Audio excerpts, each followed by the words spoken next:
जय माता दी। मैं नीलम मिश्रा अपने YouTube चैनल ज्ञान दर्पण में आप सभी का स्वागत करती हूँ। आज मैं लेके उपस्थित हूँ बहुत सुंदर कथा उपाय। तो आप सुने, कथा है आज माघ मास। माघ मास के अंतर्गत कौन सी कथा आती है? माघ मास में हमें अपने दिनचर्या में क्या करना चाहिए? किस उपाय से हमारे जीवन में बहुत बड़ा आमूलचूल परिवर्तन होता है और हम हर प्रकार से लाभान्वित होते हैं। तो इस प्रकार माघ मास के विषय में आप सुने। माघ मास जो है 12 मास में बहुत ही पुनीत मास इसे माना गया है। माघ मास में भगवान विष्णु ने कहा है कि माघ मास का सबसे बड़ा महात्म्य है। माघ मास में अगर हम सुबह स्नान आदि करके भगवान का पूजन अर्चन वंदन करते हैं तो हम बहुत विशेष लाभ हमारे जप और तप का मिलता है। इसके लिए बहुत कई गुना फल है, हमारे जप का, हमारे तप का, हमारे दान का, हमारे पुण्य का, हमारे हवन का, हमारी पूजा पद्धति का, सब कुछ का लाभ हमें 4 गुना मिलता है। तो हमें माघ मास में दान पुण्य करना चाहिए। खासकर हमें तिल का दान करना चाहिए। तिल का दान बहुत ही पुण्य फलदायी है और हम प्रतिदिन स्नान करें, सात्विक भोजन करें और कुछ न कुछ दान अवश्य करें। इससे हमारे जीवन के सभी कलह कलेश मिट जाते हैं। अगर हमारे जीवन में बहुत सारी आपत्तियां विपत्तियां भी आती हैं तो इससे सब कुछ नष्ट हो जाता है और हमारे इस लोक में भी जो बनता ही है, परलोक में भी हमें परमात्मा का धाम प्राप्त होता है। ऐसा लिखा गया है स्कंद पुराण में, पद्म पुराण में, बहुत सारे पुराणों में इसकी व्याख्या की गई है।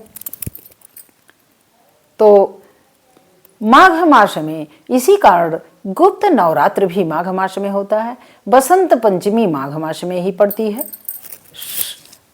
गणेश चतुर्थी का पूजन माघ मास में ही किया जाता है। माघ मास में बहुत सारे ऐसे दिन विशेष हैं जिसका पूजन अर्चन वंदन करने से हमारे जीवन में बहुत सारी समस्याओं का समाधान हो जाता है।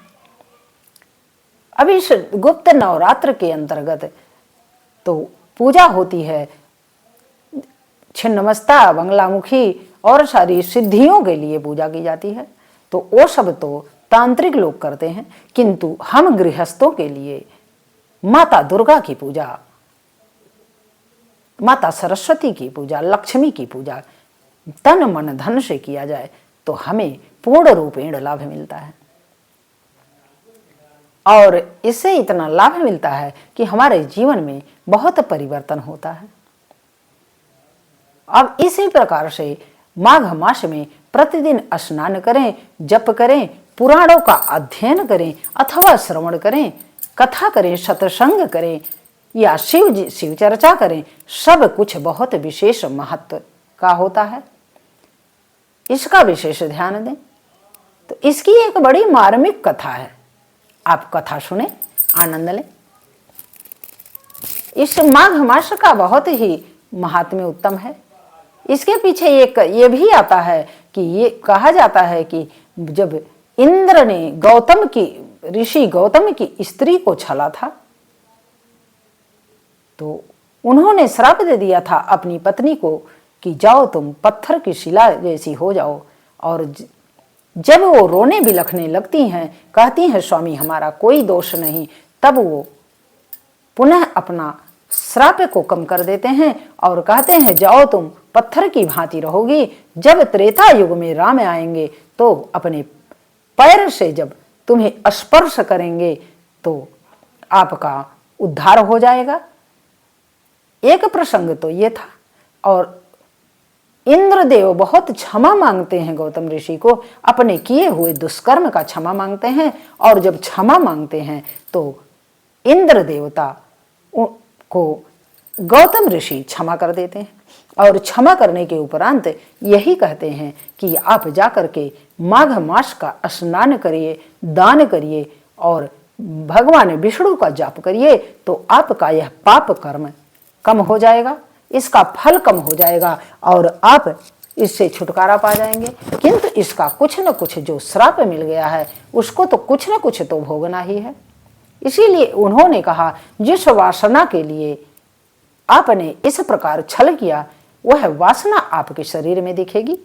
और इसी प्रकार यही श्राप उनका पड़ा रहा और वो रात दिन वो उन्हें वर्षा का काम दे दिया गया है और वो बारिश करते हैं। दूसरी एक कथा आती है, बहुत सुंदर कथा आती है, कथा सुने। कहते हैं भगवान कि एक बार नर्मदा नदी के किनारे एक सुब्रत नाम के ब्राह्मण थे। सुब्रत नाम के ब्राह्मण बड़े ही नियम संयम से रहते, किंतु एक काम उनका था कि वो ना दान करते, ना पुण्य करते, ना किसी को कुछ देते। उनका कार्य था कि अपना शांतिपूर्वक अपना धन उपार्जन में लगे रहते। धन उपार्जन ही उनकी एक उनका स्वभाव था और उन्हें कुछ दिखता नहीं था कि इस संसार में कितना मैं कमा लूं और कितना मैं अपने घर में भर दूं। यही करते करते पूरा जीवन उनका व्यतीत हो गया। जब पूरा जीवन व्यतीत हो जाता है तब एक बार वो जाते हैं स्नान करने, तो देखते क्या है कि वहां सब लोग स्नान कर रहे हैं, दान कर रहे हैं। तब उन्हें स्मरण होता है कि मैंने तो जीवन में कुछ किया ही नहीं, अब तो मेरी वृद्धावस्था आ गई है, अब तो मेरे पास कोई समय ही नहीं है, अब मैं करूंगा क्या। और वो भगवान से प्रार्थना करते हैं कि जो मेरा शेष जीवन बचा है उसके लिए प्रभु कुछ हमें मार्गदर्शन करें, मैं करूं तो क्या करूं।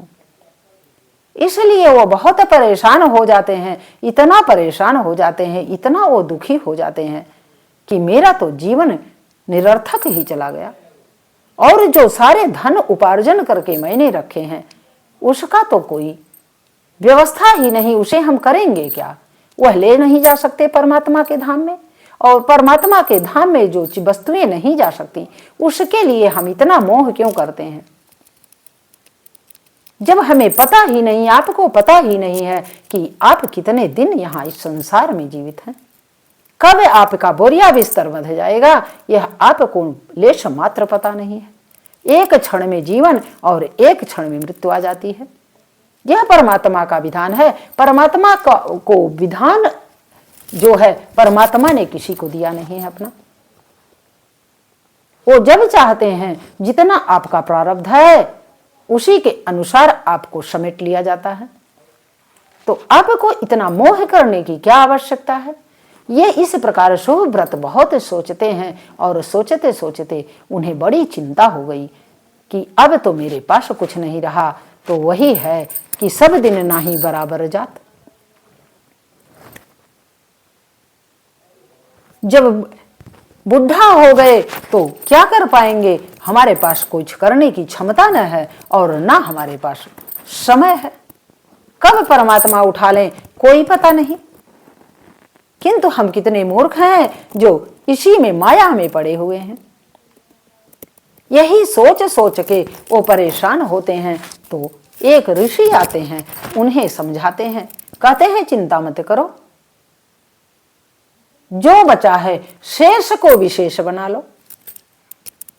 और वो जितना दिन उनका बाकी था उन्होंने माघ मास के शुरुआत में उन्होंने ये बात कही, ये सोची, ये समझी। तो माघ मास में कुछ दिन शेष बचे थे।